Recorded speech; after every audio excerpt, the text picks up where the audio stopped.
In today's video, how long should you keep your aggressive fat loss phase going? Hey guys, what's going on? This is Paul Rebella from ProPhysique.com. In today's video, we're going to talk about how long you should keep your aggressive fat loss phase going. And today's video comes from my Instagram direct message. So go over to my Instagram, I'll put it on the screen here, send me your direct message. I'm going to answer your questions. And if you'd like this type of information around weight loss, muscle building, heck, an evidence-based approach to just reaching all your goals, well, hit subscribe. It's what I love to do here. And special treat, tonight at 5 p.m. Eastern Standard Time, I'm doing my first ever YouTube Live with my coaches, Steven and Caitlin, who both have a master's degree in exercise science. We're gonna give you a free seminar for 3 hours. That's right, on YouTube Live, we're gonna learn about how to build muscle, how to set up your meals, and how to lose stubborn body fat. Also, I want to let everyone know that our fat loss transformation is going to start on Monday. The registration period will be 2 weeks long. For information about that, email sam@prophysique.com. I'll put it in the description box. I'm currently in an aggressive fat loss phase. I started 1.5 weeks ago. I'm 5'7" and went from 185 to 176. Right now, my calories are around 12 to 1300. I was wondering, how long should I keep this deficit going before I would need to reverse? So how long should you keep an aggressive fat loss phase going before you need to do a reverse diet? Well, that raises an interesting question. Do you even need to do a reverse diet?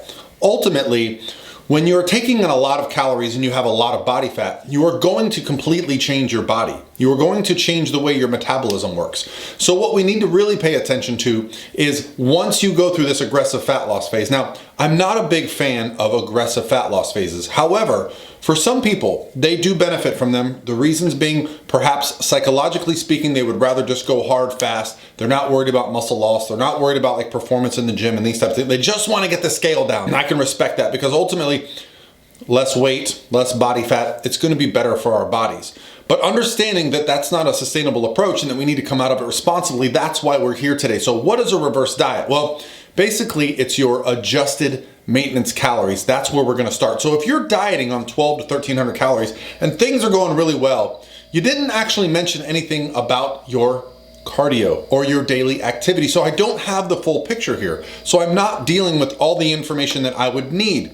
Also, where did you start? What were your calories before you started at 12 or 1300 calories? So I don't actually understand where your energy balance is. But what I would typically do is take something like your 12 or 1300 calorie diet and I would bump those calories up by 300 or 400. I would slash the cardio by 50%. That would be a starting point for what I would call a diet break, which could turn into a reverse diet. But I also see this approach work very well with people who are in a rapid fat loss phase and they just need a reprieve. They're like, man, if things are going well, but I need a break. Well, you can take a diet break and then go back to this approach, okay? There's a really cool study that came out called the Matador Study. Now, this study actually looked at people dieting for a period of 16 weeks total in a calorie deficit. One group actually dieted straight for 16 weeks. The other group dieted for 30 weeks. Well, you say, why would they do that? Well, because every 2 weeks, they brought their calories back to maintenance for 2 weeks. So they dieted hard for 2 weeks, maintenance for 2 weeks. So as you can see, it took